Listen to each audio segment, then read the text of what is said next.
वंशे विभूषितकरा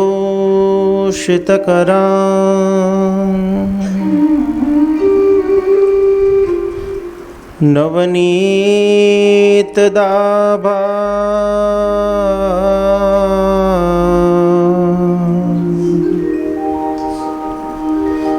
पीतांबरा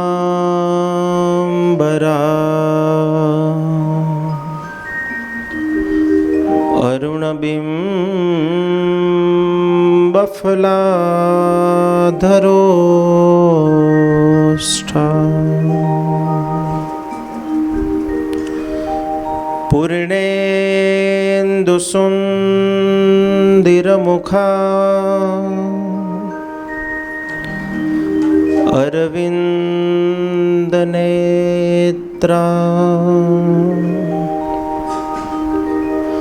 कृष्णात् परं किमपि त्वमहं न जाने। कृष्ण कृष्ण महाभाग तन्नाथ गोकुल प्रभो तातोरर्हति देवान् कुपिता भक्तवत्सल। अवतारोर्हरेयोऽयं कीर्तयेदन्वहं नर संकल्पा तस्य सिद्धन्ति स याति परमां गतिम्।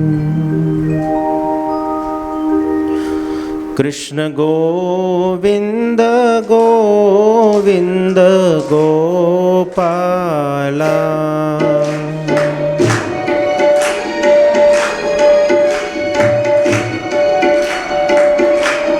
कृष्ण गोविंद गोविंद गोपाला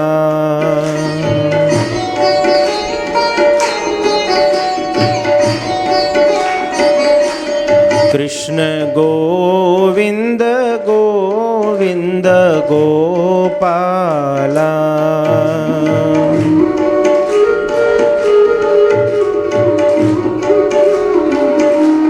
भज मुरली मनोहर नंदलाला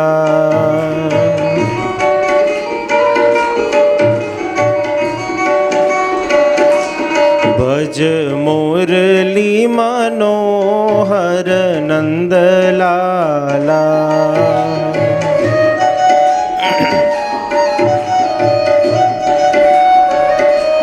ए तो यशोदानो जायो नंदलाला ए तो सुभद्रानो वीरो नंदलाला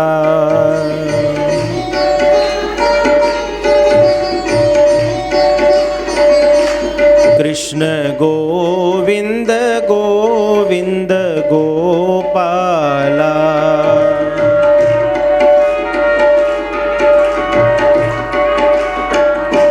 कृष्ण गोविंद गोविंद गोपाला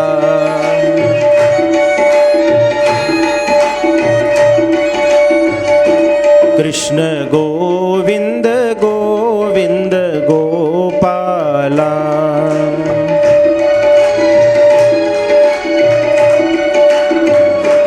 भज मुरली मनोहर नंदलाला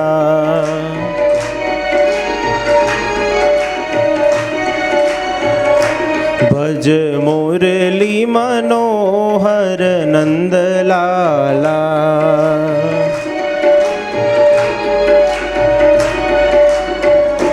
कृष्ण गोविंद गोविंद गोपाला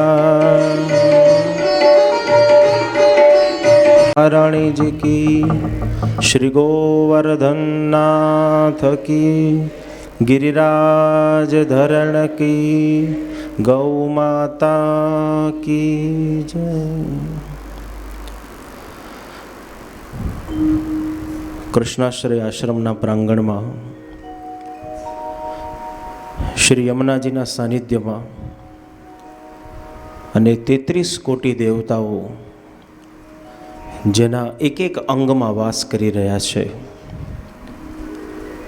એવું એક હાલતું ચાલતું મંદિર એ ગાયોના સાનિધ્યમાં પ્રતિવર્ષની જેમ આ વર્ષે પુનઃ પ્રભુના ગુણાનુવાદ ગાવાનો એક અવસર, ભગવત ચર્ચા કરવાનો એક અવસર અને કેવી રીતે પ્રભુના પ્રિય બની શકીએ, કેવી રીતે પ્રભુના સાનિધ્ય સુધી પહોંચી શકીએ એનું એક જ્ઞાન પ્રાપ્ત કરવાનો એક અવસર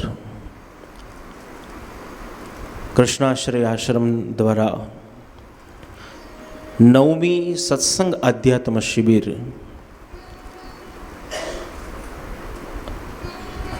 અને એ શિબિરમાં ઉપસ્થિત આપ સૌ કૃષ્ણના પ્રિય એવા વૈષ્ણવ ભક્ત સમુદાય, પ્રતિવર્ષ આપણે બધા શિબિરની અંદર અલગ અલગ વિષયો ઉપર ચર્ચા કરીએ છીએ. 16 ગ્રંથ ઉપર ગોપી ગીત, ભીષ્મ સ્તુતિ,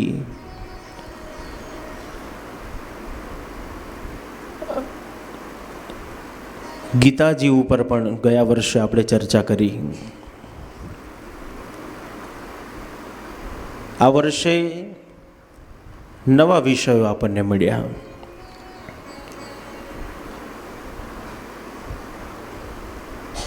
રાસ પંચાધ્યાયી, પરીક્ષિતના પ્રશ્નો અને ભગવાન કપિલ અને દેવહૂતિના જે સંવાદ છે. ભાગવતની કથા તો આપણે ઘણી બધી સાંભળીએ છીએ, કેટલાકને તો આખો ક્રમ મોડે થઈ ગયો હશે. આ પછી આ આવશે, આ પછી આની કથા, આ પછી આની કથા. અને આજે સમાજમાં વક્તાઓ પણ ઘણા બધા થઈ ગયા. રોજ રોજ નવા નવા વક્તાઓ સમાજની અંદર જે પ્રાપ્ત થાય છે એ પોતાની શૈલી પ્રમાણે, પોતાના વિચાર પ્રમાણે, પોતાના ભાવ પ્રમાણે સમાજને ભગવદ્ ગુણાનુવાદ ગવડાવે છે.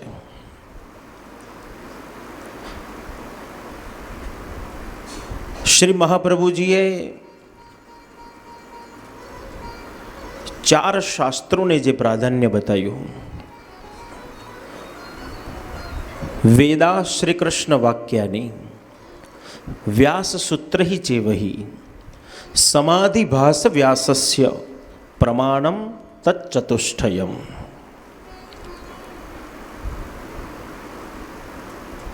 વેદ જે સ્વયં પ્રભુના સ્વમુખે ગવાયા છે,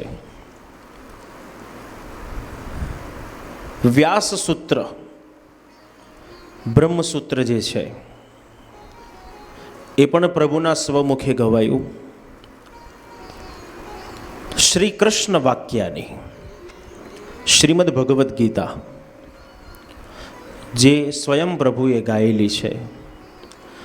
અને ચોથું શાસ્ત્ર શ્રી મહાપ્રભુજી કહે છે, સમાધિ ભાસ વ્યાસસ્ય, શ્રીમદ ભાગવત જે સમાધિ ભાષા છે. વ્યાસજીએ ભાગવત લખ્યું ખરું, પણ સમાધિમાં વ્યાસજીએ ભાગવતની રચના કરી, તો સમાધિ ભાષા છે. શ્રી મહાપ્રભુજી આજ્ઞા કરે છે, આ ચારેય શાસ્ત્રોનો એને અનુસરણ કરો, એનું પઠન કરો, જીવનમાં ઉતારો. ઘેર ઘેર ભાગવતજીના પારાયણ કરો. તમે વૈષ્ણવ આચાર્યને મળવા જાઓ અને તમારી તકલીફ મૂંઝવણ, કોઈ પ્રશ્ન તમે પૂજ્યશ્રીની સન્મુખ વ્યક્ત કરો ત્યારે આચાર્ય ચરણ એક જ જવાબ આપશે કે તમે શ્રીમદ ભાગવતનું પારાયણ કરો. જો થઈ શકે તો તમે તમારી જાતે કરો, ન થઈ શકે તો કોઈ બ્રાહ્મણને બોલાવો તમારા ઘરે અને તમારા ઘરમાં બ્રાહ્મણને બેસાડીને પારાયણ કરાવો. એનાથી આગળ જો થઈ શકે તો ભાગવતની કથા કરાવો. તો જીવનની પ્રત્યેક મૂંઝવણો, પ્રત્યેક પ્રશ્નોમાંથી, પ્રત્યેક તકલીફોમાંથી બહાર કાઢનારું કોઈ હોય તો શ્રીમદ ભાગવત છે.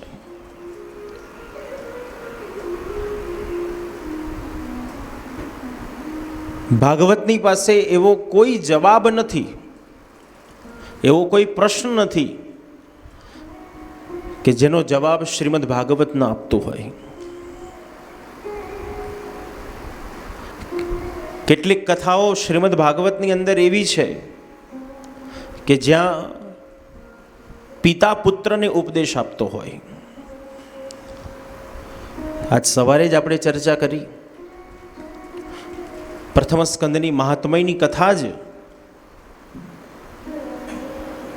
ગોકર્ણ પોતાના પિતા આત્મદેવને ઉપદેશ આપે છે.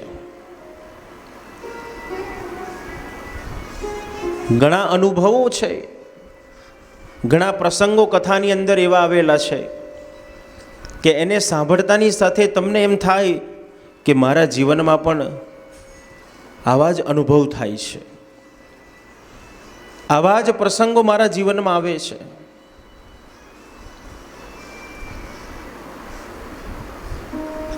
તો એ શ્રીમદ ભાગવતની વિશાળતા છે.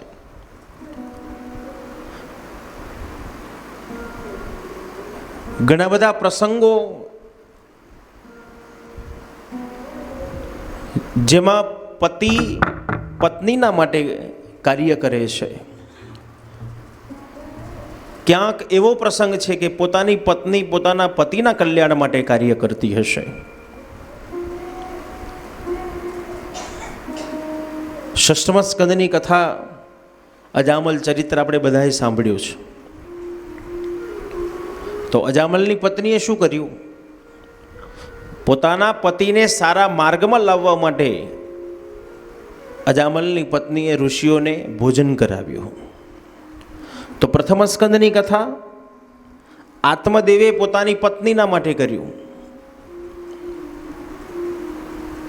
પુત્ર પ્રાપ્તિ કરવી છે, સારું સંતાન જોઈએ છે, જેના માટે અજામલે પ્રયત્ન કર્યા. ઋષિનો સંગ થયો, સંતનો સમાગમ થયો અને સંતની પાસે પોતાની મૂંઝવણ વ્યક્ત કરી અને ઋષિએ ફળ આપ્યું, આશીર્વાદ મળ્યા, જા તારે બાળક સારો બાળક થશે. પણ સદબુદ્ધિ જ્યાં હોય ને ત્યાં દુર્બુદ્ધિ આવે છે, અને જ્યાં દુર્બુદ્ધિ હોય ત્યાં સદબુદ્ધિ આવે જ. બંને સાથે આવે. પણ ક્યાં કોનો ઉપયોગ કરવો છે એ આપણે નક્કી કરવાનું. હવે એ નક્કી કરવા માટે જ્ઞાન જોઈએ, બુદ્ધિ જોઈએ.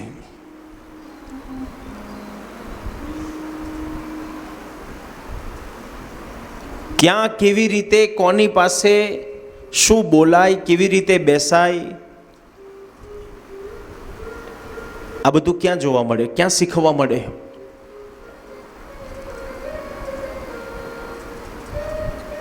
શું કરવું જોઈએ જીવનમાં, આપણે શું કરવા આવ્યા છે અને આયા પછી શું કરીએ છીએ, આ ઉપદેશ ક્યારે થાય? તો શ્રીમદ ભાગવતને ખોલવું પડે, એનું અધ્યયન કરવું પડે, સાંભળવું પડે, વાંચવું પડે અને પછી જીવનમાં ઉતારવું પડે. એક ડગલું જો સીધું માંડી લો તો બીજું ડગલું આપોઆપ સીધું જ થશે.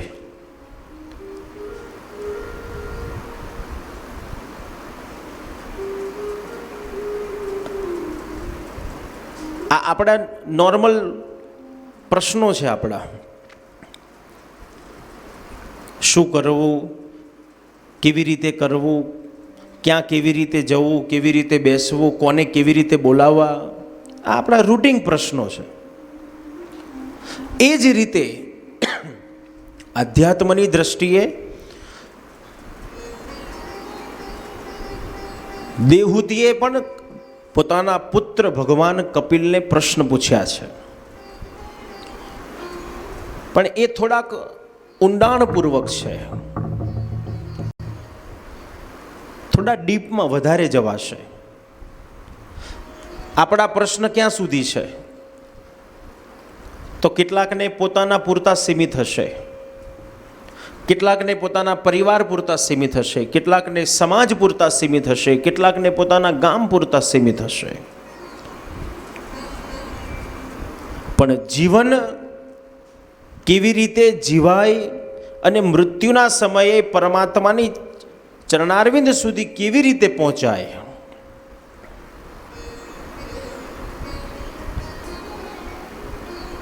આ પ્રશ્ન આપણને બધાને જાગે. કે સાંભળતા તો આપણે બધાય સાંભળીએ છીએ કે પ્રભુ સ્મરણ કરતા જાઓ તો અંત સમયમાં પ્રભુનું સાનિધ્ય મળે, પણ એ સમય યાદ આવવું જોઈએ ને. એ યાદ ક્યારે આવે? તો સામાન્ય ભાષામાં સમજીએ તો ષષ્ઠમ સ્કંદની ભાગવતની કથા એમ કે છે કે અજામલે પોતાના દીકરાનું નામ નારાયણ રાખ્યું, તો એક રમકડું રમવા આપ્યું ભગવાને, અને નારાયણ નારાયણ નારાયણ કરતા એ ક્રમ થતો ગયો કે રોજ ઇનડાયરેક્ટલી એ ભગવાનનું સ્મરણ કરતો થયો.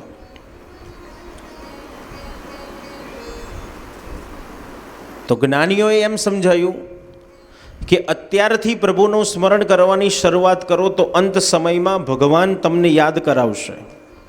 જો કદાચ તમે ભૂલી જશો તો, પણ અત્યારથી જ જો મૂકી દીધું હશે તો અંત સમયમાં ગમે એટલી મહેનત કરશો, ગમે એટલો પરિશ્રમ કરશો, ગમે એટલું યાદ કરવાનો પ્રયત્ન કરશો, પણ યાદ આવશે નહીં.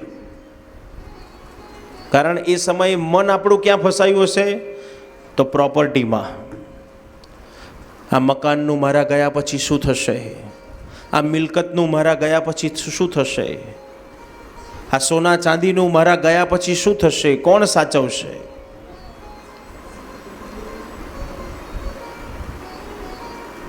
તો મન આસક્ત થયું આ બધી વસ્તુઓમાં. ગળામાં 5 તોલાની સોનાની સાંકળી પહેરી હોય એની ચિંતા થાય, કોણ કાઢી જશે, કોણ લઈ જશે.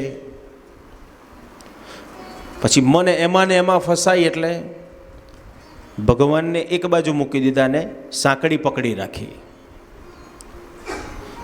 પછી ઈચ્છા એમ રાખીએ કે પ્રભુનું ચરણારવિંદ મળે તો ક્યાંથી મળે?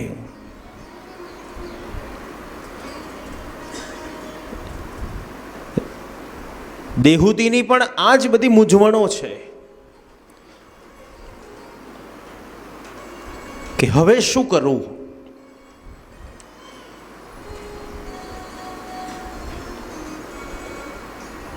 તો દેહૂતીને તો ચિંતા કરવાની જરૂર નથી, કારણ ભગવાન કપિલ નારાયણ જેના પુત્ર હતા, કરદમ અને દેહૂતીના. તો દેહૂતી માને તો એ રસ્તો મળી ગયો કે આમાંથી કેવી રીતે હું પાર ઉતરીશ, પણ સાથે સાથે આપણને બધાને આ માર્ગ આપતા ગયા છે કે તમારે પણ જો ક્યારેક આવી મૂંઝવણ આવે તો તમે પણ આ માર્ગમાં ચાલજો અને અનુસરણ કરજો, જીવનમાં ઉતારજો, તો તમે પણ એ પરમ તત્વ, પરમ ચેતન સુધી તમે પણ પહોંચી શકશો. કરદમને દેહૂતીને 9 કન્યાઓ છે. આપણે બધાએ કથા જાણીએ છીએ કે કરદમ અને દેહૂતીને 9 કન્યાઓ છે. 9 કન્યાઓ યોગ્ય બની અને 9 ઋષિકુમારોની સાથે 9 કન્યાઓના લગ્ન કરાવ્યા.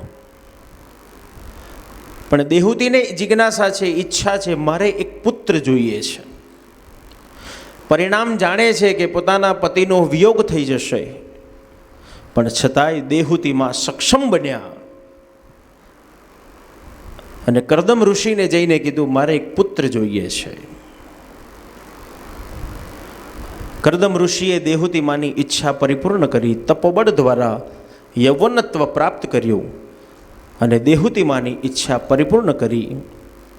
અને કરદમ ઋષિને બીજી જ મિનિટે વૈરાગ જાગી ગયો અને કરદમ ઋષિ ઘર છોડીને જંગલમાં જતા રહ્યા. દેહૂતીમાં પોતાના ઉદરમાં વિકસિત થઈ રહેલા બાળકને પોતાના પતિની પાસેથી જે જ્ઞાન મળ્યું હતું એ બધું જ જ્ઞાન દેહૂતી માએ પોતાના બાળકને આપ્યું. ગર્ભ સંસ્કાર જેને કહીએ છીએ, મનુષ્ય યોનિના 16 સંસ્કાર છે જે આપણું શાસ્ત્ર આપણને જે બતાવ્યા છે.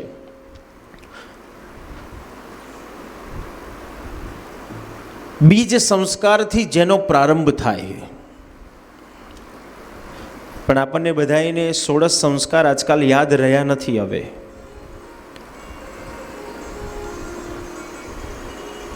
બે ચાર સંસ્કારો જ યાદ છે, બાકી બધું ભૂલી ગયા છે.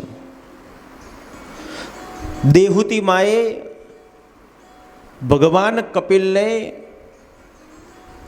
બીજ સંસ્કાર પણ આપ્યા, ગર્ભ સંસ્કાર પણ આપ્યા. પતિની પાસેથી જેટલું જ્ઞાન દેહૂતી માએ મેળવ્યું હતું એ બધું જ જ્ઞાન પોતાના ઉદરમાં વિકસિત થઈ રહેલા બાળકને આપ્યું. અને 9 માસ પરિપૂર્ણ થતા 24 અવતારનો એક અવતાર ભગવાન કપિલ નારાયણનું પ્રાગટ્ય થયું. કારતક સુદ પાંચમ, લાભ પંચમી, જે દિવસે ભગવાન કપિલ નારાયણનું પ્રાગટ્ય થયું.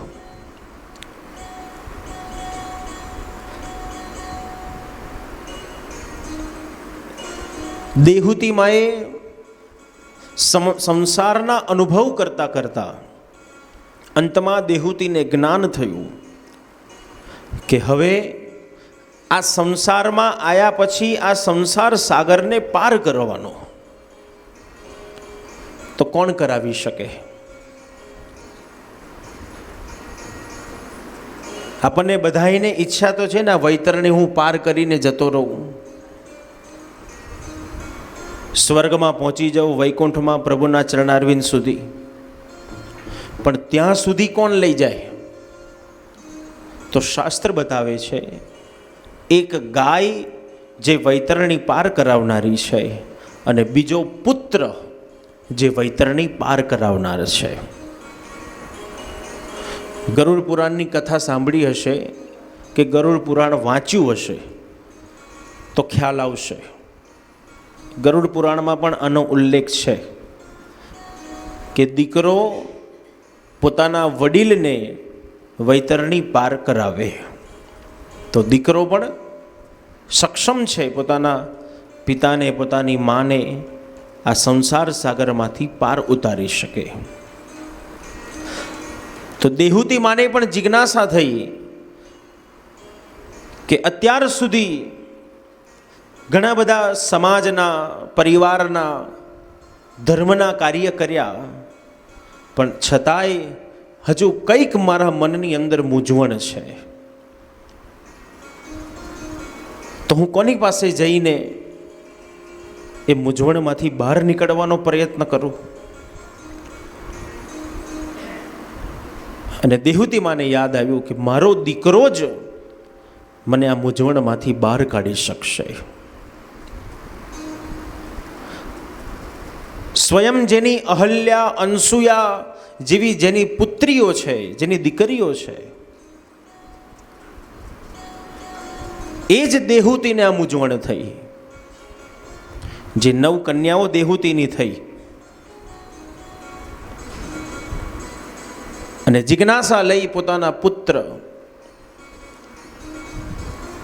ભગવાન કપિલ નારાયણની પાસે જઈને પોતાનો પ્રશ્ન કર્યો, બેટા બહુ જિજ્ઞાસા લઈને હું તારી પાસે આવી છું. જિજ્ઞાસાહાયમ પ્રકૃતે પુરુષ્ય નમામિ સદ્ધર્મ વિદામ વરિષ્ઠ સમૃત્યુ સંસાર તરો કુઠારમ. બેટા મને વિશ્વાસ છે કે તું મારા પ્રશ્નનો જવાબ આપીશ. હા બોલો માં, શું પ્રશ્ન છે તમારો? શું મૂંઝવણ છે? જે મૂંઝવણ આપણને બધાઈને છે, આ સંસાર સાગરમાંથી કેવી રીતે પાર ઉતરાય, બસ મને એનો જવાબ આપો.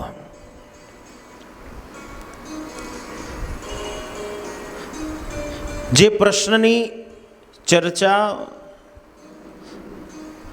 નારદજીએ પણ ભગવાન કપિલની પાસે કરી હતી. સંસાર સાગરને પાર કરવા માટે નારદજીએ પણ આ પ્રશ્ન કર્યો હતો ભગવાન કપિલને.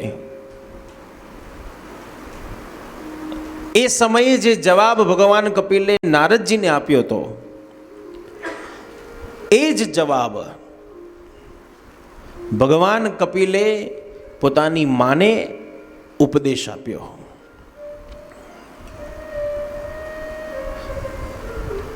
આ સંસાર સાગરમાંથી કેવી રીતે પાર ઉતરી શકાય?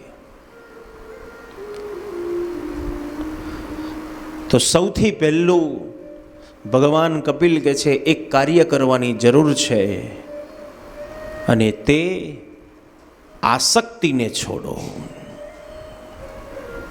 તમારા મોહને છોડો.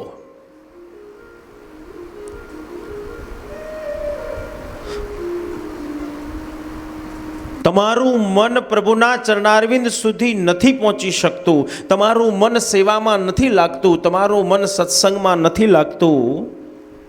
એનું કારણ એક જ છે, એ આસક્તિ. કે તમને એ જે કાર્ય કરો છો એના સિવાય બાકી બધામાં આસક્તિ છે. એ કાર્ય કરવાની આસક્તિ નથી, ભગવત નામ સ્મરણ લેવાની આસક્તિ નથી,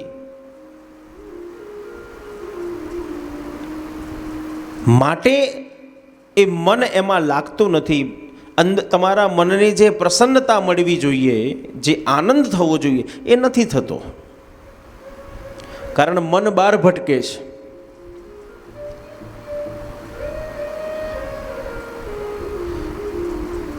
સંપત્તિનો મોહ, કીર્તિનો મોહ, કીર્તેષણાનો મોહ. આપણે ક્યારેક કહીએ છીએ ને કે મારું એક લેવલ છે,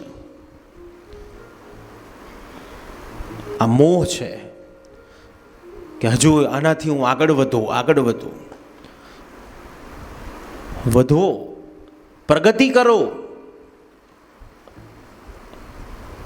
પણ એમાં આસક્ત થઈને પ્રગતિ કરવાની જરૂર નથી. ઉત્તરોત્તર પ્રગતિ થવી જોઈએ આપણા બધાયની, પણ આસક્તિની સાથે પ્રગતિ કામની નથી. પછી આપણે એમાં જ રચ્યા પચ્યા રહીએ અને જે કરવાનું કાર્ય છે છોડતા જઈએ, એ ન થવું જોઈએ. આપણને બધાયમાં મોહ છે. તુલસીદાસજી તો બહુ સુંદર કહે છે, મોહ સકલ વ્યાધીન જગમાહી. આખું સમાજ એ આસક્તિમાં ફસાયેલું છે, મોહમાં ફસાયેલું છે. અને આ સંસારના ચક્કરમાં આવ્યા પછી આપણે એ ચક્કરમાં એવા ફસાઈ ગયા છે કે એમાંથી બહાર નીકળવાનો રસ્તો જ મળતો નથી.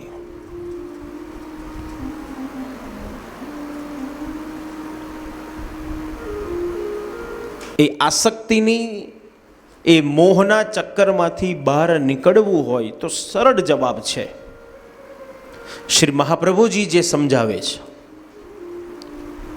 શ્રી મહાપ્રભુજી એમ સમજાવે છે કે જેટલા પ્રેમથી સંસારની માયાને પકડી છે, બસ એટલા જ પ્રેમથી એ માયાને છોડી દો.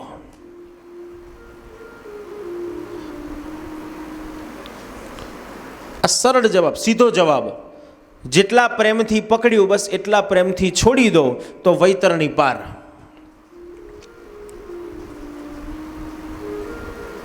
પણ પકડતા તો પકડી લીધું,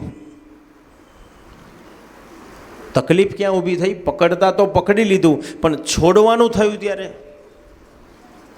તો છૂટતું નથી. એના કરતાં વધારે ને વધારે અંદર એમાં ઊંડા ઉતરતા જ જઈએ. એકમાંથી બીજું આવે, બીજામાંથી ત્રીજું આવે, ચોથું આવે. પ્રયત્ન છોડવાનો કરવાનો છે પણ આપણે વધારે ને વધારે પકડતા જઈએ છીએ. તો સૌથી પહેલું કાર્ય બતાવ્યું, આસક્તિને છોડો. આ મારું છે, મારા માટે છે, મેં કર્યું છે, આ સમાજ મારો છે, પરિવાર મારો, બધું મારું મારું મારું. આ છોડો. મારું નહીં, આપણું છે. બસ ધીરે ધીરે ભાવ તમારા વિચારોની અંદર, તમારા વર્તનની ધીરે ધીરે પરિવર્તન લાવો.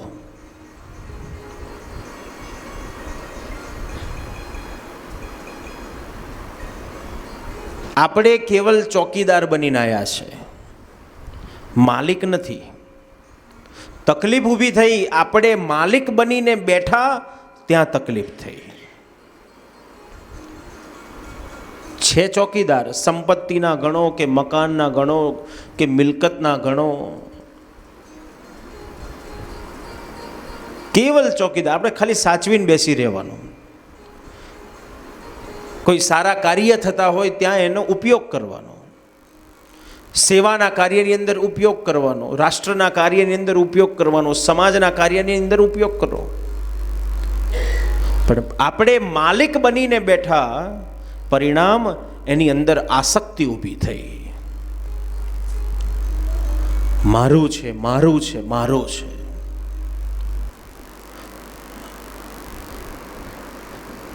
ભગવાન કપિલે પણ પોતાની માને આ ઉપદેશ આપ્યો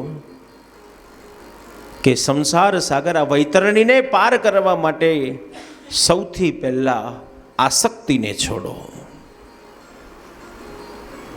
જો આસક્તિ છૂટી જશે તો મન સ્વચ્છ બની જશે અને પરમાત્મામાં ધીરે ધીરે મન લાગતું જશે. સાચી સંપત્તિ તો એ છે.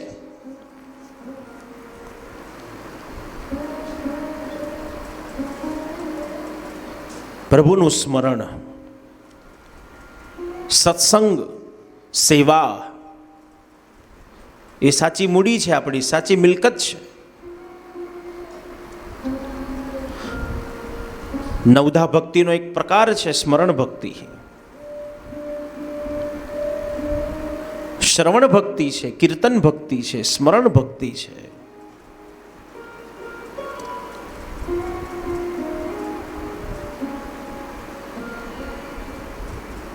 તો એમાં મન ક્યારે ચોટશે કે આસક્તિમાંથી ધીરે ધીરે બહાર નીકળીશું તો ખબર પડશે કે પ્રકાશ કેટલો છે.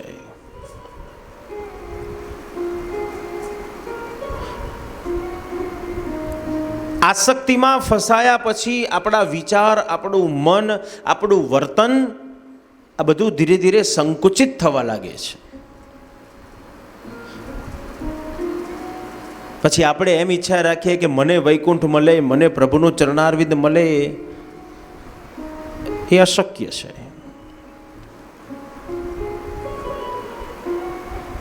આસક્તિ માણસને પાંગડો બનાવી દે છે, કારણ એને એના વગર ચાલતું નથી. આપણે કેવા આસક્ત બની જઈએ છે ને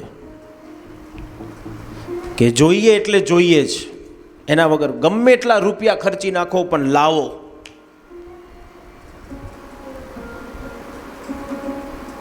આસક્તિ છે આપણી. એના વગર ચલાવી લેતા પણ ક્યારેક શીખી જાઓ.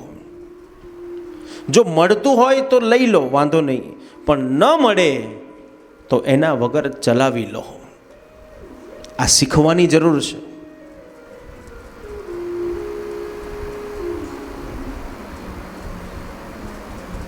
અનુભવ આપણે બધાય કરીએ છીએ ને અત્યારે 45-48 ડિગ્રી ટેમ્પરેચર છે અત્યારે.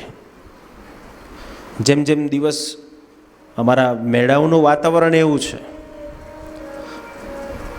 બપોરે 12 વાગે એટલે 42-44 ડિગ્રી ટેમ્પરેચર હોય, પણ જેમ જેમ સૂરજ આથમે સાંજના બપોરે 3, 4, 4:30, 5 વાગ્યાનો સમય થાય એટલે ટેમ્પરેચર વધે 48 ડિગ્રી થઈ જાય.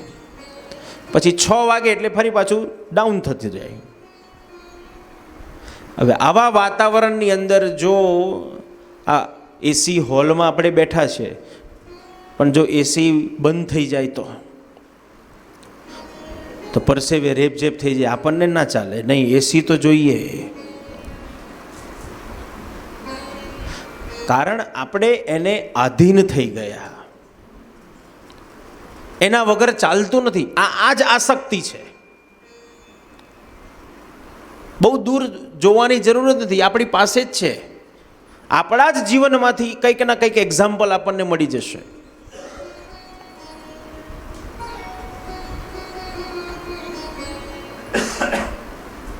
આસક્તિ ક્યારેક માણસને અધર્મના કાર્ય કરવા માટે પણ પ્રેરિત કરે છે.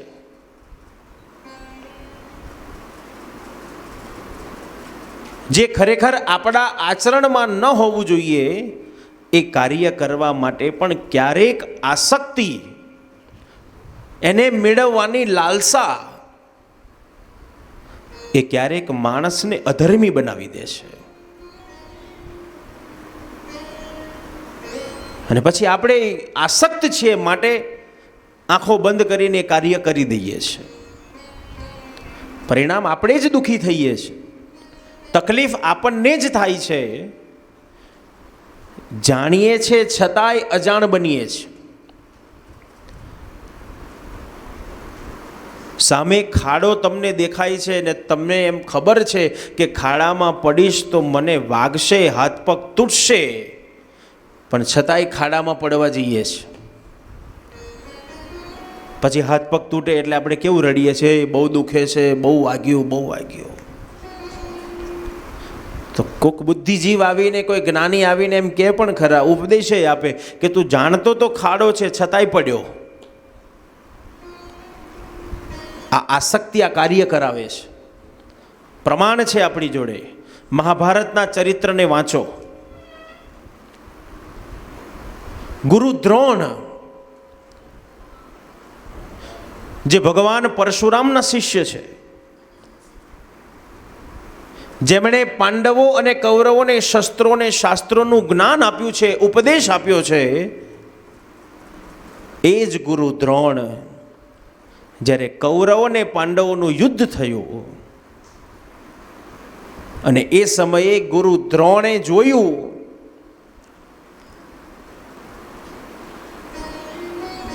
જાણતા નતા ગુરુ દ્રોણ કે કૌરવો અન્યાય કર્યો છે, પાંડવો સાચા છે, ગુરુ દ્રોણને ખબર નથી. પણ છતાંય ગુરુ દ્રોણ કૌરવોના પક્ષમાં રહીને પાંડવોની સામે, ધર્મની સામે ગુરુ દ્રોણે યુદ્ધ કર્યું. કારણ ગુરુ દ્રોણની એક આસક્તિ હતી, અને આસક્તિ હતી એનો પુત્ર અસ્વસ્થામાં.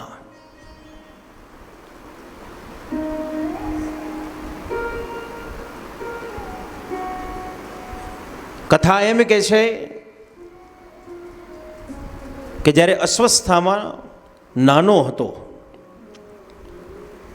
અને એ સમયે દૂધ પીવા માટે અસ્વસ્થામાએ રુદન કર્યું કે મારે દૂધ પીવું છે. ગુરુ દ્રોણ જ્યારે પોતાના ઘરે આવ્યા ત્યારે પોતાની પત્નીને પૂછ્યું કે મારો દીકરો કેમ રડે છે? ત્યારે જવાબ મળ્યો, એને દૂધ પીવું છે અને ઘરમાં દૂધ નથી. ત્યારે ગુરુ દ્રોણને એમ ક્ષોભ થયો કે હું મારા પુત્રને દૂધ પીવડાવી શકતો નથી. કઈ વાંધો નહીં, દ્રુપદ નામનો મારો રાજા મિત્ર છે, એની પાસે જઈને હું માંગું તો, કારણ મારો મિત્ર છે ને મને મારા મિત્ર ઉપર વિશ્વાસ છે કે મારો મિત્ર મને ગાય આપશે. જેથી મારા પુત્રને હું દૂધ પીવડાવી શકું. ગુરુ દ્રોણ પોતાના મિત્ર દ્રુપદની પાસે ગયા અને દ્રુપદને જઈને કીધું, દ્રુપદ, તું મારો મિત્ર છો અને આજે મારે તારી એક જરૂર છે. તું મને એક ગાય આપ. મારે મારા દીકરાને દૂધ પીવડાવવું છે. અને એ સમયે દ્રુપદ રાજાએ ગુરુ દ્રોણનું અપમાન કર્યું. ભર સભામાં 100 માણસ બેઠું હોય ને તમારું કોક ઇન્સલ્ટ કરી નાખે તો પછી તમને 100% વિચાર આવે ને આપણને કે ફરીવાર મરી જવું પણ એની હામું નહીં જોવું. આટલા બધાની વચ્ચે મારું ઇન્સલ્ટ કરી નાખ્યું. એ સમયે દ્રુપદ રાજાએ પણ ગુરુ દ્રોણનું અપમાન કર્યું ભર સભામાં.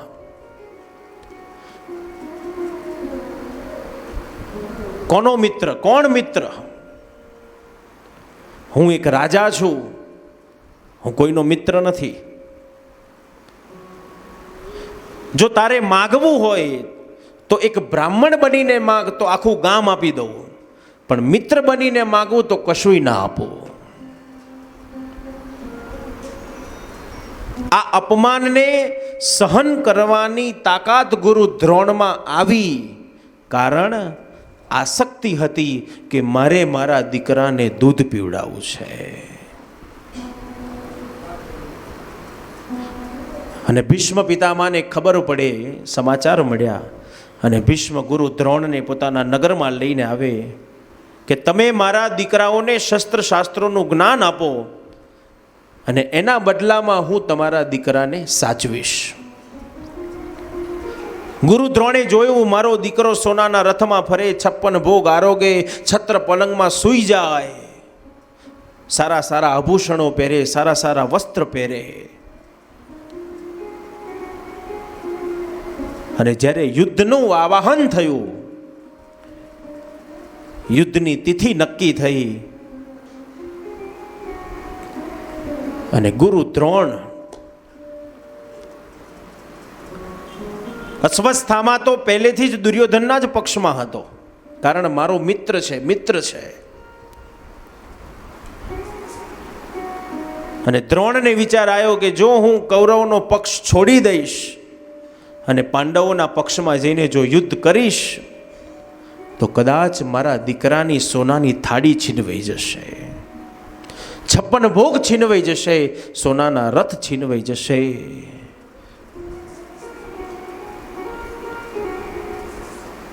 શું દ્રોણ જાણતા નતા કે ધર્મની સામે યુદ્ધ ન થાય? એમ જાણતા હતા, છતાંય ગુરુ દ્રોણ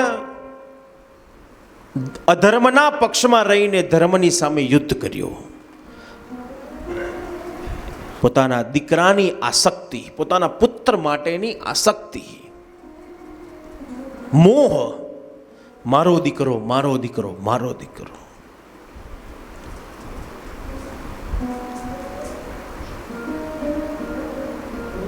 જ્યાં સુધી અસ્વસ્થામાં જીવતો રહ્યો છે ત્યાં સુધી ગુરુ દ્રોણે હાથમાંથી શસ્ત્ર મૂક્યા નથી.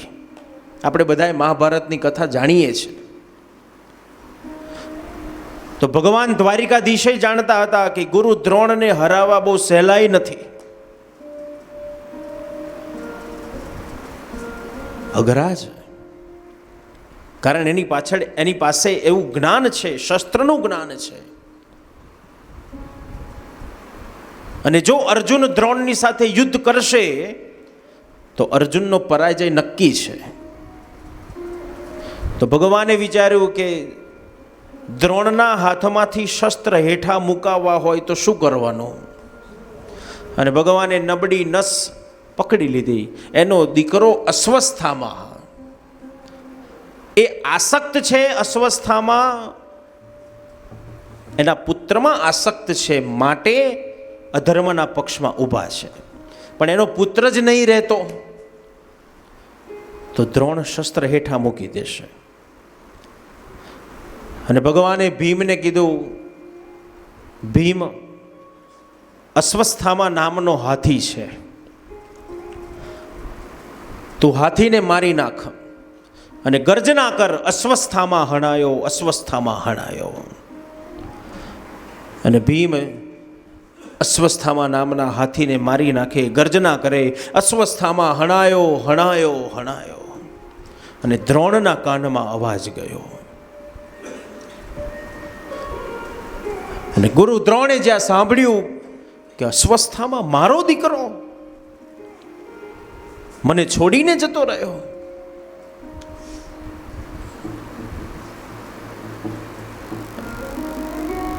પણ છતાંય દ્રોણને સાચું ના લાગ્યું. મહાભારતની કથા કહે છે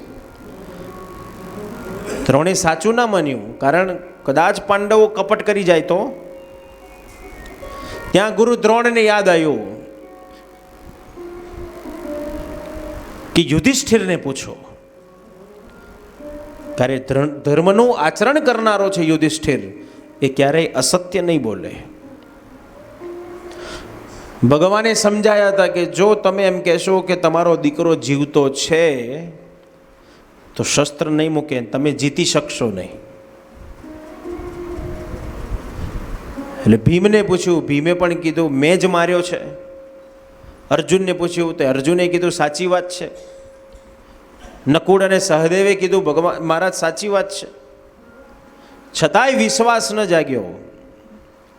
તો યુધિષ્ઠિરને અંતમાં પૂછ્યું કે યુધિષ્ઠિર, તું તો ધર્મનું આચરણ કરનારો છું ને, તો હવે તું મને જવાબ આપ કે અશ્વસ્થામાં મારો દીકરો હણાયો.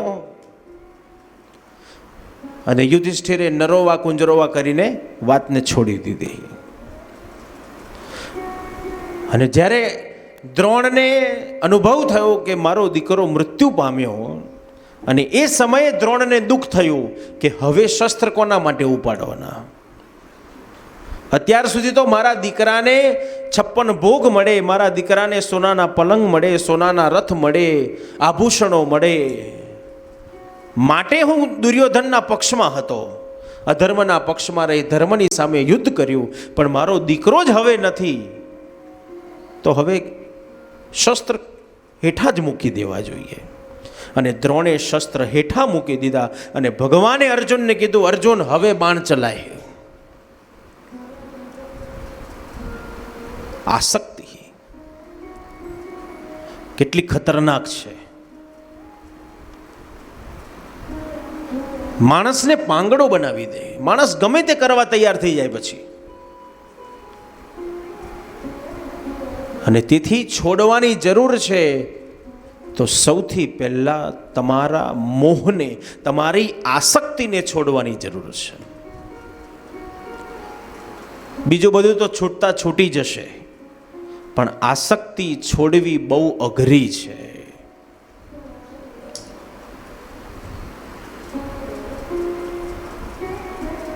આસક્તિને છોડો. ભગવાન કપિલે પણ દેહુતી માને આ જ ઉપદેશ આપ્યો કે માં, સંસાર સાગરમાંથી પાર થવું હોય, પાર ઉતરવું હોય તો આ પહેલું પગથિયું છે, આસક્તિને છોડો. તમારા મોહને છોડો. ચાલશે, રહેશે અને ફાવશે, બસ આ 3 શબ્દને જીવનમાં ઉતારવાનો પ્રયત્ન કરો અને આ 3 શબ્દને અનુસરણ કરવાનો પ્રયત્ન કરો, તો ધીરે ધીરે આ આસક્તિમાંથી, મોહમાંથી ધીરે ધીરે બહાર નીકળી જશો. અશક્ય નથી, બહાર નીકળવું અશક્ય નથી, ઇમ્પોસિબલ નથી. ઇમ્પોસિબલને છૂટું પાડો. આઈ એમ પોસિબલ. બધું જ શક્ય છે જો કરવું હોય તો. બાકી ના કરવું હોય તો આપણી જોડે 100 બહાના તૈયાર છે. પણ આપણે બધાએ સ્વર્ગમાં જવું છે, ગોલોકમાં જવું છે, વૈકુંઠમાં જવું છે, ઈચ્છા તો છે ને આપણને. એ તો નરસિંહ મહેતા એમ બોલે કે વૈકુંઠ નહીં વાલું રે અમને વાલું વ્રજધામ, નિજ ઓચ્છવ નિજ ગુણગાન. એ તો નરસિંહ મહેતા જ બોલી શકે, આપણાથી ના બોલાય. કારણ એણે તો પોતાના જીવનમાં અનુભવ કરી ચૂકેલો છે, સમાજની એરણોમાંથી પસાર થઈ ચૂકેલો છે, અને પ્રભુમાં દ્રઢ વિશ્વાસ જેને છે ત્યારે આ બોલી શકાય, બાકી એમને ન બોલાય. જેને બીજા કોઈનામાં આસક્તિ નથી એને સંપત્તિમાં રસ, નથી એને કીર્તિમાં રસ, નથી એને સન્માનમાં રસ, બસ રસ છે કેવલ પ્રભુ સ્મરણ કરવામાં જેને રસ છે, એ જ પરમ તત્વ સુધી પહોંચી શકે.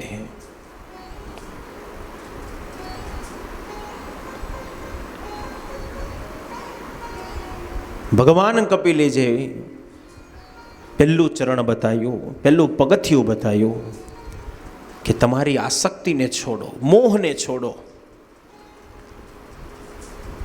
પણ આપણે શું કરીએ છીએ? જે ખરેખર છોડવાની જરૂર છે એને નથી છોડતા, એને તો સંતાડીને મૂકી રાખ્યું છે અને બીજું બધું છોડી દઈએ છે. ચતુર્માસ આવે એટલે આપણે નિયમ લો છો ને તમે બધા, આ નહીં ખાવાનું, આ નહીં ખાવાનું, આ કરવાનું, આ કરવાનું. કેટલાક નિયમ લે, ચા નહીં પીવાની. બેનપણીને ઘેર તમે જાઓ, બેનપણી તમને પૂછે કે ચલો ચાનો ટાઈમ થઈ ગયો છે, તમે આવ્યા છો તો તમારી એ ચા બનાવો, આપણે બંને ચા પીએ. ત્યારે આપણે જવાબ આપીએ ને કે ના ના, ચા નહીં બનાવવાની. કેમ? હું ચા નથી પીતી. કેમ? તમે તો ચા પીતા હતા ને, એકદમ બંધ કરી દીધી. પછી આપણે કહીએ ને ચતુર્માસ ચાલુ થયો ને એટલે મેં નિયમ લીધો કે આજથી ચા નહીં પીવાની, એટલે નથી પીતી. એટલે ચા વગર, એ બેનપણી જાણતી હોય તમને ચા વગર ચાલતું નથી, છતાંય તમે નિયમ લીધો ચા નહીં પીવાની. તો પછી પાછો બીજો પ્રશ્ન પૂછે કે તમને તો ચા વગર ચાલતું નથી ને તમે ચા નહીં પીવાનો નિયમ લીધો, ચા વગર શું કેવી રીતે એડજસ્ટ કરો છો? પછી આપણે ધીરે રહીને હસતા હસતા કહીએ ચા ભલે નથી પીધી પણ કોફી ચાલુ કરી દીધી. હો, શું ફરક પડ્યો? એકને છોડ્યું અને બીજાને પકડ્યું. શ્રી મહાપ્રભુજી બહુ સુંદર સમજાવે છે કે કશું જ છોડવાની જરૂર નથી, કરવાની આવશ્યકતા છે તો એક જ કાર્ય કરો, તમે એમાં પરિવર્તન કરી નાખો. શ્રી મહાપ્રભુજી સમજાવે છે તમે એકને છોડશો તો સામે બીજું બે વસ્તુ પકડશો. પ્રયત્ન કરો છો તમે એ આસક્તિમાંથી, એ મોહમાંથી છૂટવા માટેનો, પણ ઇનડાયરેક્ટલી તમે વધારે ને વધારે એની અંદર ઊંડા ઉતરવાનો પ્રયત્ન કરી રહ્યા છો. તેથી શ્રી મહાપ્રભુજીએ આજ્ઞા કરી, સમજાયું કે કશું જ છોડવાની જરૂર નથી, કેવલ પરિવર્તન કરી નાખો. કયું પરિવર્તન કરશો? કપડાં બદલી નાખશો, ઘર બદલી નાખશો, તમારું વર્તન બદલી નાખશો? એ બધું તો ઠીક, પણ પહેલું પરિવર્તન કરવાની જરૂર છે, તમારા મનને પરિવર્તન કરવાની જરૂર છે, તમારા વિચારને પરિવર્તન કરવાની જરૂર છે. પછી ધીરે ધીરે સ્ટેપ બાય સ્ટેપ જો વિચાર પરિવર્તન થશે તો 100% તમારું વર્તન પણ બદલાઈ જશે. અને પરિવર્તન જગતનો નિયમ છે, જગત પરિવર્તનશીલ છે. તો જગતની સાથે, સમાજની સાથે ચાલવું હશે તો જીવનમાં પરિવર્તન જરૂરી છે. તમારા વિચારને પરિવર્તન કરો. ચાલતા હો તો એમ ભાવ થવો જોઈએ કે હું મારા પ્રભુની પરિક્રમા કરી રહ્યો છું. વાતો કરતા હોય તો એમ ભાવ થવો જોઈએ કે હું કોઈ લૌકિક વાતો નથી કરતી, પણ મારા પ્રભુના ગુણાનુવાદ ગાઉં છું. સાંભળતા હોય તો એમ ભાવ થવો જોઈએ કે હું મારા પ્રભુની કથા સાંભળું છું. સૂતા હોય તો એમ ભાવ થવો જોઈએ કે હું મારા પ્રભુને દંડવત પ્રણામ કરું છું. બસ આ પરિવર્તન, આ વિચારને બદલી નાખો. સમભાવ, સમદ્રષ્ટિ, વૈષ્ણવતાના જે લક્ષણ નરસિંહ મહેતાએ જે એના પદમાં બતાયા છે, સમદ્રષ્ટિને તૃષ્ણા ત્યાગી, એ વૈષ્ણવતાના જે લક્ષણ બતાવ્યા. કે સમદ્રષ્ટિ, સમભાવ. વૈષ્ણવના તેથી બે જન્મ છે. એક કુળથી જન્મ છે અને બીજો જન્મ થાય છે ક્યારે? જ્યારે એ બ્રહ્મ સંબંધ ધારણ કરે છે. તુલસીની માળા ગળામાં ધારણ કરતાની સાથે વૈષ્ણવનો બીજો જન્મ થાય છે. જ્યાં સમભાવ છે, સમદ્રષ્ટિ છે. કોઈ ઊંચ નથી, કોઈ નીચ નથી, ક્યાંય માન અપમાન નથી, ક્યાંય મારું તારું નથી. બધા સરખા છે. એકબીજાના પ્રત્યે પ્રેમ જ્યાં જગાડે છે.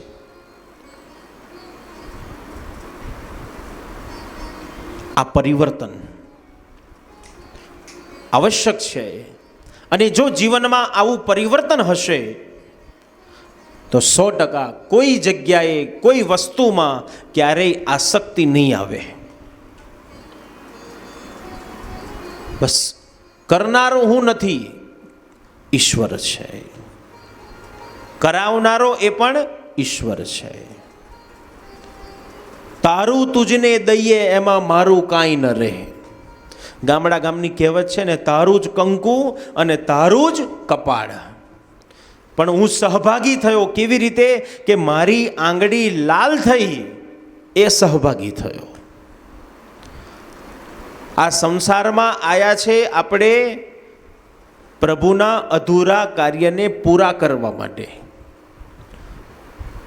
જે પ્રભુએ કાર્ય ઉપાડ્યું છે, સમાજને સંગઠિત કરવાનું, સમાજને બળવાન બનાવવાનું, સમાજને ભક્તિના માર્ગમાં લઈ જવાનું, સમાજને સાચો માર્ગ આપવાનો, સમાજને સાચો ઉપદેશ આપવાનો. આ પ્રભુ બાલકૃષ્ણએ 3 વર્ષની ઉંમરથી જેની શરૂઆત કરી, આ અધૂરા કાર્યને પૂરા કરવા માટે જ ભગવાને આપણને મનુષ્ય યોનિ આપી, શક્તિ આપી, બુદ્ધિ આપી, લક્ષ્મી આપી, સંપત્તિ આપી, કે આપણા દ્વારા આવા સત્કાર્ય થતા જાય, સમાજ દ્રઢ બનતો જાય, સમાજ બળવાન બનતો જાય. પણ આપણે માલિક થઈને બેઠા, હું ના કરું, આ તો મારા માટે છે, બધું મારું છે. આ આસક્તિમાં ધીરે ધીરે ફસાવા લાગ્યા તો પરિણામ આપણું પતન થવા લાગ્યું ધીરે ધીરે. જ્યાં આપણે પહોંચવું છે ત્યાં સુધી પહોંચી શકાતું નથી. આપણને ઈચ્છા થાય, આવું સાંભળ્યા, 5 દિવસ તમે અહીંયા શિબિરમાં રહેશો, 5 દિવસ અલગ અલગ વિષયો ઉપર તમે સવાર, બપોર, સાંજ સત્સંગ કરશો તો 5 દિવસમાં તો તમને 100% વિચાર આવશે કે ના, વાત તો સાચી છે, આપણે આવું કરવું જોઈએ. અને અહીંયાથી નક્કી કરીને તમે પાછા તમારે ઘેર જાઓ. બોલો કેટલા દિવસ અનુસરણ કરશો? 1 દિવસ, 2 દિવસ, 3 દિવસ, અઠવાડિયું, 10 દિવસ, મહિનો, ચાલો ને. પછી જો ના કરે નારાયણ ને 16 જૂન પછી એ વરસાદ ના પડે, પછી આસક્ત થઈ જઈએ ને આપણે કે ના, એસી બગડે ને તો રાતોરાત એસી વાળાને બોલાવીએ, ભાઈ તું ચાલુ કર, એના વગર નહીં ચાલે. બસ આ જ બધું આપણે શીખવાની જરૂર છે. પહેલાં નાના નાના પગથિયા ભરો, નાના નાના પગલાં ભરો. નાનું બાળક ચાલતા શીખે ત્યારે માં કેવી આંગળી પકડીને નાના નાના પગલાં ભરાવે છે ને, પાપા પગલી કરો બેટા. માં કેવી દીકરાને, બેટા ચાલો, પાપા પગલી કરો, ચાલો. બસ આપણે પણ આ જ કરવાનું છે. નાના બની જાઓ. ધીરે ધીરે નાના નાના ડગલા ભરતા ભરતા ભરતા એક દિવસ તમે હરણફાળ દોડતા થઈ જશો. બસ શરૂઆત નાના નાના કાર્યથી કરો. આજે એક વસ્તુના વગર ચલાવતા શીખી જાઓ તો બીજા દિવસે બીજી વસ્તુ મળે તો આનંદ, ઉપયોગ કરી લો, ના નથી. પણ ન મળે તો એને આશ્રિત, એને આધીન જ બનીને રહેવાની જરૂર નથી કે ભાઈ આ નથી તો હવે હું શું કરીશ, કેમનો રહીશ, કેમનું ચાલશે. બસ પ્રેક્ટિસ શરૂ કરી દો તો ધીરે ધીરે પ્રયત્ન કરતાં કરતાં 100% એક દિવસ એ આસક્તિમાંથી તમે બહાર નીકળી જશો. એ ભગવાન કપિલે જે માને ઉપદેશ આપ્યો કે માં, સંસાર સાગરને પાર કરવો સરળ છે, પણ એનો માર્ગ એવો છે કે થોડો કઠિન આપણને માર્ગ લાગે છે. કારણ એ માર્ગની અંદર ચાલતા ચાલતા જે કાર્ય કરવાનું છે એ થોડુંક આપણને અઘરું લાગે છે. માટે સંસાર સાગર, આ વૈતરણીને પાર કરવી આપણને અઘરી લાગે છે. બાકી બહુ સરળ છે. પાર કરવી હોય તો થઈ શકાય, પણ આપણા વિચાર, આપણી આસક્તિ, આપણો અહમ, આપણો ઈગો જેને પાર કરવા દેતો નથી, નડે છે. જેમ રસ્તામાં સ્પીડ બ્રેકર આવે છે ને, એ આ બધા આસક્તિ, અહંકાર, અભિમાન પ્રભુના સાનિધ્ય સુધી પહોંચવાના રસ્તા ઉપર આવેલા સ્પીડ બ્રેકર છે, જે તમારી ગતિને અટકાવી દે છે, તમારી ગતિને ધીરી કરી દે છે. બાકી ભક્તિ તો આપણા બધાયના હૃદયમાં છે. ભક્તિ તમને છે માટે જ તો તમે આ શિબિરમાં આવ્યા છો. તમારા હૃદયમાં ભક્તિ છે માટે જ તમે મંદિર જઈ શકો છો, સેવામાં જઈ શકો છો, કીર્તનમાં જઈ શકો છો, સત્સંગમાં જઈ શકો છો, તીર્થોમાં જઈ શકો છો. કારણ ભક્તિ યુવાન છે, પણ ત્યાં ગયા પછી શું કરવાનું એનું જ્ઞાન નથી. 25,000 રૂપિયા ખર્ચી શ્રાવણ મહિનો આવે એટલે કેટલાક વૈષ્ણવોને વિચાર આવે કે લાય શ્રાવણ માસ આવ્યો, અષ્ટમી તિથિ આવશે, પ્રભુનું પ્રાગટ્ય આવશે, તો લાય ગોકુળમાં જઈને વેણુના સૂર સાંભળી આવું. અને 5,000 રૂપિયાની ફર્સ્ટ ક્લાસની ટિકિટ બુક કરાવી દીધી અને ગોકુળ પહોંચી ગયા. ગોકુળ પહોંચ્યા પછી બોલો શું કર્યું તમે? વેણુના સૂર તો ના સંભળાયા, પણ પહેલા સૂર સંભળાયા. કોના? મારા છોકરાનો છોકરો શું કરતો હશે? ત્યાં પહોંચ્યા પછી પહેલું શોધીએ શું? સારું રહેવાની વ્યવસ્થા ક્યાં છે? રહેવાની વ્યવસ્થા મળી જાય એટલે બીજું શોધીએ સારું જમવાનું ક્યાં મળે છે. આ બે મળી ગયું એટલે બધું ચાલશે. શું કરવા ગયા હતા? તો કૃષ્ણની વાંસળી સાંભળવા ગયા હતા, પણ ત્યાં ગયા પછી વેણુના સૂર ના સંભળાયા. કારણ આપણા બે દીકરાઓ જ્ઞાન અને વૈરાગ, જે ભક્તિના દીકરા છે, વૃદ્ધ થઈ ગયેલા છે. કથા જાણો છો મહાત્મ્યની, શ્રીમદ ભાગવતની. એ બંને દીકરાને યુવાન કરવા હોય તો એક જ આધાર, અને તે નામ સ્મરણ. બસ સ્મરણ કરતા જ જાઓ, કરતા જ જાઓ, કરતા જ જાઓ. ચૈતન્ય મહાપ્રભુજી સતત હરે કૃષ્ણ, હરે કૃષ્ણ, હરે કૃષ્ણ સતત જે રટન કર્યા જ કરે. બસ એ જ રીતે આપણે પણ આપણું મન સેવામાં લાગે કે ના લાગે, ઠાકોરજીનો અનુભવ થાય કે ના થાય, મંદિરમાં ગયા પછી ઠાકોરજીના દર્શન થાય કે ના થાય, પણ મારો ધર્મ છે, મારી ફરજ છે કે મારે પ્રભુનું સ્મરણ કરવું જ જોઈએ, એટલે થવું જ જોઈએ. બસ સતત એને યાદ કરતા જ જાઓ, કરતા જ જાઓ, કરતા જ જાઓ. કાગળના રૂપિયા કમાવા એના કરતાં ભગવત નામ સ્મરણના રૂપિયા કમાવા સારા. કાગળના રૂપિયા તો ભાઈ ભાઈની વચ્ચે, પરિવાર પરિવારની વચ્ચે તિરાડો કરાવી દે ક્યારેક, પણ ભગવત નામ સ્મરણનું ધન એવું છે કે જેટલું કમાશો, જેટલું વાપરશો, એટલું ડબલ થતું જશે. અને ક્યારેય ચોરી કરવાની કોઈ ભય રહેશે જ નહીં. આ સંપત્તિ જ એવી છે. 50,000નું બંડલ ખિસ્સામાં લઈને નીકળ્યા હોય તો ચોરી થઈ જવાનો ભય છે, કોક કાઢી જશે. ખિસ્સામાંથી બહાર કાઢીશું તો વપરાઈ જવાનો ભય છે, ક્યાંક ઓછા થઈ જશે તો. પણ ભગવત નામ સ્મરણનું ધન એવું છે કે જેટલું વાપરશો એટલું ડબલ થતું જશે. मीराबाई के छे ने पायो जी मैंने राम रतन धन पायो, पायो जी मैंने राम रतन धन पायो। खर्च न खूटे चोर न लूटे, खर्च न खूटे चोर न लूटे, निष्दिज बढ़त सवायो, पायो जी मैंने राम रतन धन पायो, पायो जी मैंने राम रतन धन पायो जी मैंने राम रतन।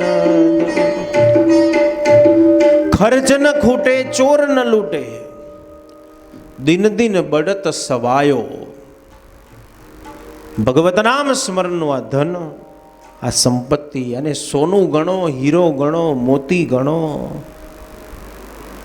જે ગણો એ બસ એને કમાતા જાઓ, એ કાર્ય કરતા જાઓ, તો ધીરે ધીરે આ બધાયમાંથી એક એક ડગલા ચાલતા ચાલતા આ બધાયમાંથી તમે એક દિવસ મુક્ત થઈ જશો. પ્રયત્ન તો કરો, પણ પ્રયત્ન જ નહીં કરો અને આપણે ઈચ્છા રાખીએ કે મહારાજે શિબિરમાં કહ્યું હતું આવું કરશો તો આવું થશે, એટલે પછી આપણે વિચારીએ કરવું જોઈએ. નહીં, વિચાર ના આવે, કરવું જોઈએ. વાત તો સાચી, કરવું જોઈએ. કરીશું, ચાલો ને. આપણે એક દિવસ ગયો, 2 દિવસ ગયા, 3 દિવસ, બસ રોજ વિચાર જ આવે કરીશું કરીશું કરીશું, પણ અનુસરણ ક્યારે કરવાનો? પ્રયત્ન નહીં કરવાનો. વિચારીએ તો ખરા, પણ પ્રયત્ન નહીં કરવાનો. ભલે પ્રયત્ન કરો, આ આસક્તિમાંથી, આ મોહમાંથી, આ માયામાંથી નીકળવાનો ક્યારેક તો પ્રયત્ન કરો. ભલે એક ડગલું નહીં, અડધું ડગલું કરો, અડધું ડગલું ચાલો, એક આખું પૂરું નહીં. તો ભગવાન કહે છે તું એક ડગલું જો ચાલીશ ને તો તારી સામે હું 2 ડગલા ચાલીશ. પણ એક ડગલું તો ચાલવાની મહેનત કર. પણ આપણે તો નહીં, હું કશુંય કરું નહીં અને ભગવાન મારે ઘેર આવી જાય. બોલો, એમ લેવા આવે ખરા? ઈશ્વર આવે ક્યારે પધારે? કે જ્યારે આપણું પુણ્યબળ વધે, આપણે એને લાયક થઈએ. એ આપણે તો લાયક છે જ, ઈશ્વર આપણા માટે લાયક છે જ, પણ આપણે ઈશ્વરને લાયક નથી. કારણ આપણા વિચાર એવા સંકુચિત થઈ ગયા, આપણું કર્મ એવું સંકુચિત થઈ ગયું, આપણી ભાવનાઓ ધીરે ધીરે બદલાવા લાગી, માટે એને લાયક નથી. એ તો આપણા માટે લાયક જ છે, પણ ધીરે ધીરે આપણા વર્તનને પરિવર્તન કરતા જઈએ, આપણા વિચારને વિશાળ કરતા જઈએ, સંકુચિત નહીં. કૂવામાં પડેલા દેડકાને એમ પૂછીએ કે આકાશ કેટલું, તો આ કૂવો એમ, દેડકો એમ જ કે આ ગોર કુંડાળા જેટલો. પણ કોઈ બુદ્ધિજીવ આવીને દેડકાને એમ કે મૂર્ખ, એક વખત આ કૂવામાંથી બહાર નીકળ અને પછી જો કે આકાશ કેટલું વિશાળ છે. બસ આપણા સંકુચિત થયેલા વિચારને, સંકુચિત થયેલા મનને કોઈક બુદ્ધિજીવ, કોઈ જ્ઞાની જીવ, કોઈ સદગુરુ આપણને મળી જાય અને સદગુરુ આપણો હાથ પકડીને કૂવામાંથી બહાર કાઢે અને સાચો માર્ગ બતાવી દે. બસ, અને પછી એ માર્ગ ઉપર ચાલતા ચાલતા ભગવત નામ સ્મરણનો આધાર લેતા લેતા, ભગવત સત્સંગનો આધાર લેતા લેતા એ પ્રભુના ચરણારવિંદ સુધી પહોંચી જઈએ.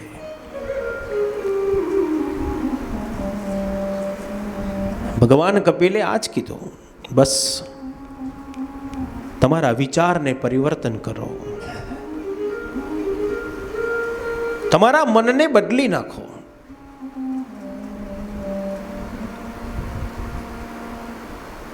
હું જે કંઈ પણ કરું છું, બસ એ પ્રભુના કાર્ય કરું છું. જે થશે મારા જીવનમાં, ભગવાન મારું સારું જ કરશે. આ વિશ્વાસને જગાડો, તો ધીરે ધીરે આસક્તિમાંથી ધીરે ધીરે બહાર નીકળી જશો. આમાંથી મારું કશું જ નથી. નથી રૂપિયા, નથી પરિવાર, નથી સમાજ, નથી દીકરાઓ, કશું જ મારું નથી. મારો છે કેવલ પરમાત્મા.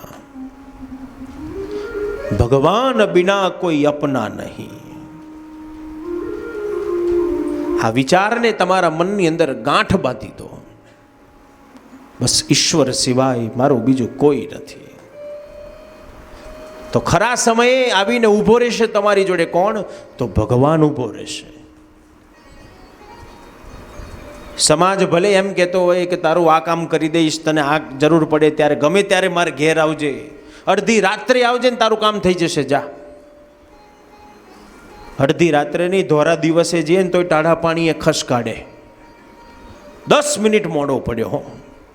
જો 10 મિનિટ પહેલા આવી ગયો હોત તો તારું કામ થઈ ગયું હોત. ઈશ્વર કહે છે મારે ત્યાં દેર છે પણ અંધેર નથી. આજે નહીં તો કાલે, કાલે નહીં તો પરમ દિવસે, પણ એક દિવસ ઈશ્વર આપણને આપશે તો ખરો. બસ એમાં આસક્ત ન થઈ જાઓ. આસક્તિને છોડો. ભગવાન કપિલે જે માને ઉપદેશ આપ્યો, આસક્તિમાંથી ધીરે ધીરે પ્રયત્ન કરો બહાર નીકળવાનો. મળે તો એનો આનંદ માણી પણ લો, અને ન મળે તો દુઃખી ન થાઓ. બસ આ ધીરે ધીરે પ્રયત્ન કરતાં કરતાં એક દિવસ એ પરમ તત્વ સુધી તમે પણ પહોંચી શકશો. વૈકુંઠમાં આપણને બધાઈને જવું છે, અને અત્યારે તો જેટલા સંપ્રદાય થયા એટલા લોક થયા. દરેકે પોતપોતાનો લોક બનાવી દીધો. હવે આપણને બધાઈને ત્યાં જવું હોય, એમને એમ તો જવાય નહીં. રૂપિયા જોઈએ. ગીતા એક વખત જીવનમાં વાંચજો, અને વાંચ્યા પછી જીવનમાં ઉતારજો. વૈકુંઠમાં જવું હોય તો કયા રૂપિયા જોઈએ? ભગવત નામ સ્મરણના રૂપિયા જોઈએ, તો વૈકુંઠ જવાય. બાકી જિંદગીમાં કોઈ દિવસ રામ ના બોલ્યા હોય ને ઈચ્છા એમ રાખે કે હું વૈકુંઠ જઉં, એ ન થઈ શકે. અને વૈકુંઠ ગયા પછી પણ ભગવાને ગીતામાં કહ્યું છે, ક્ષીણે પુણ્યે મૂર્તલોકમ વિશંતિ. ત્યાં ભગવત નામ સ્મરણના રૂપિયા પૂરા થઈ જાય એટલે વૈકુંઠમાંથી એ ધક્કો મારી દેશે, જાઓ ફરી પાછા પુણ્ય કમાવો. તેથી નરસૈયો બોલ્યો કે મને વૈકુંઠ નહીં વાલો, મને વાલો મારું વ્રજધામ, નિજ ઓચ્છવ નિજ ગુણગાન. આપણે આવા ખોટા રૂપિયા નથી વાપરવા, પણ એટલા ભગવત નામ સ્મરણનું ધન એટલું બધું હું ભેગું કરી લઉં કે મારે વૈકુંઠ ન જવું પડે, વૈકુંઠનો નાથ મારે ઘેર આવી જાય. આપણે શું કરવા ખોટા રૂપિયા વાપરીએ? આ ધંધાદારી વ્યક્તિ આવું વિચારે, ઓછી મૂડીમાં ઝાઝો નફો ક્યાં થાય છે? આપણે એ કામ કરો. તો ભગવાનને આપણે ઘેર બોલાવવા હોય તો ભગવાન ક્યારે પધારે? તો એને યોગ્ય બનો તો ભગવાન પધારે. કૃષ્ણાશ્રય આશ્રમમાં પ્રયત્ન ચાલુ છે. ઘટઘટમાં રહેલા ભગવાનની અનુભૂતિ કરવાનો પ્રયત્ન ચાલુ છે. અને તેથી તમે જુઓ છો કે આશ્રમની પ્રવૃત્તિ 15 પ્રકારની સેવાકીય પ્રવૃત્તિ અત્યારે ચાલે છે. નાના બાળકથી લઈ અને વડીલ સુધી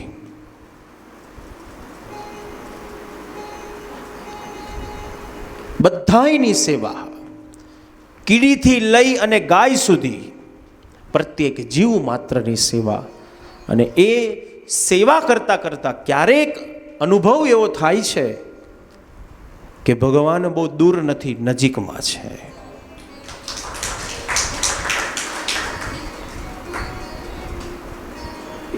કારણ એ સમયે એ સ્થાનના વાઇબ્રેશન જે તમારા અંદર એક એવી ઉર્જા ઉત્પન્ન કરે છે, પોઝિટિવિટી, કે તમને એમ જ થાય કે બસ હવે કશુંય કરવાની જરૂર નથી, બસ આ જ કામ કર્યા કરો.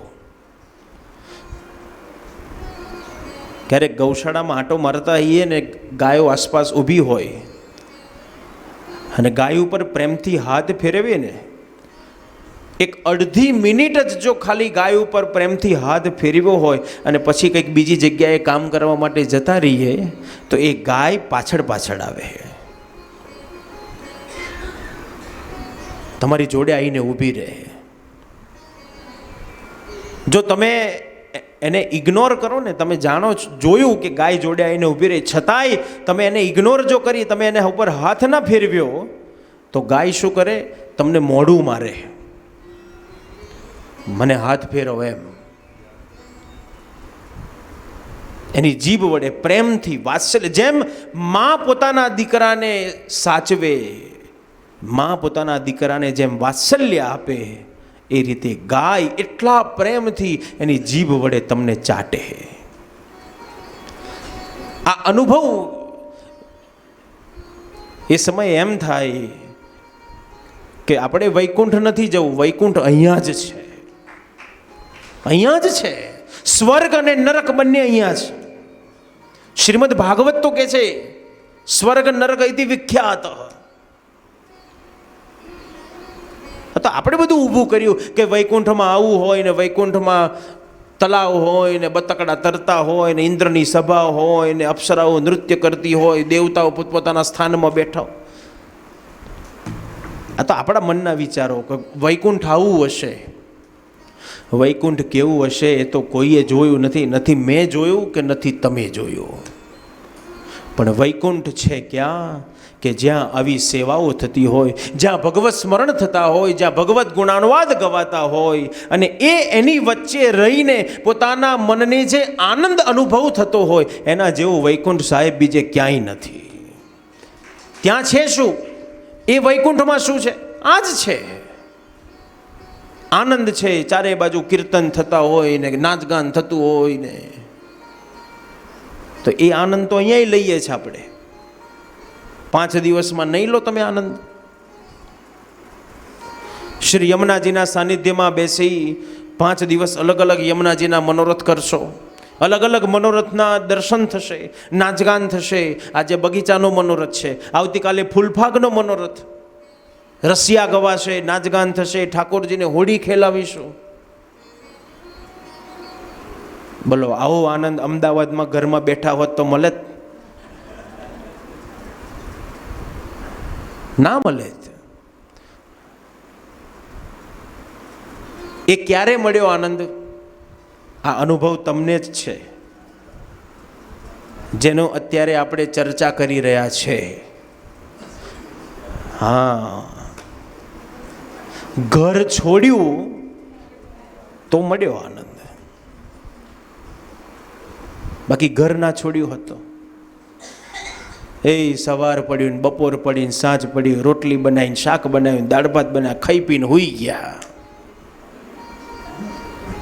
પણ ઘર છોડીને આ સ્થાનમાં તમે આવ્યા તો 5 દિવસ સુધી રોજ આનંદ અનુભવ કરશો. અને અહીંથી 100% મને ખાતરી છે, વિશ્વાસ છે કે અહીંયાથી તમે પાછા ઘેર જશો ને તોય અહીંના સંસ્મરણો તમારી સાથે લઈને જશો, અને તમે એકલા નહીં, બીજા 5 જણને કહેશો કે અમે શિબિરમાં ગયા ને તો આવો આનંદ લીધો.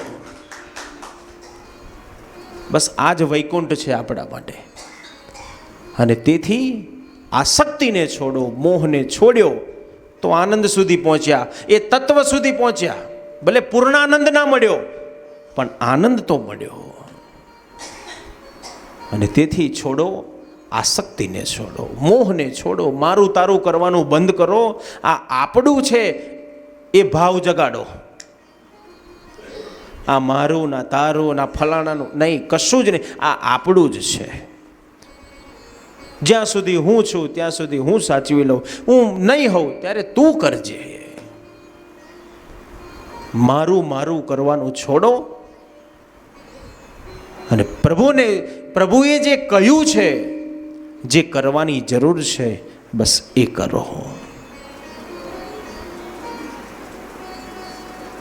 તો એક દિવસ 100% એ પ્રભુ સુધી આપણે પહોંચી શકીશું. અત્યારે તો સમયનો અભાવ છે, એટલે મારું કરવું નથી. જે કરવાનું છે આપણે કરીએ, યમુનાજીના સાનિધ્યમાં જઈએ અને પ્રભુના બગીચાનો મનોરથ યમુનાજીનો પ્રાપ્ત કરીએ. 6:30 થઈ ગયા, સમયનો પણ ધ્યાન ન રહ્યું. કારણ વિષય જ એવો છે કે જેટલા ઊંડા ઉતરીએ એટલા ઉતર્યા જ કરીએ. તો શરૂઆત આપણે કરી દીધી આસક્તિની, તો હવે ધીરે ધીરે પ્રયત્ન કરજો કે છૂટવાનો, એમાંથી બહાર નીકળવાનો પ્રયત્ન કરીએ. તો ફરી પાછા આવતીકાલે બીજા સત્રની અંદર આપણે વિશેષ બીજા પ્રશ્નોની પણ ચર્ચા કરીશું. હવે યમુનાજીના સાનિધ્યમાં યમુનાજીના મનોરથનો આનંદ પ્રાપ્ત કરીશું.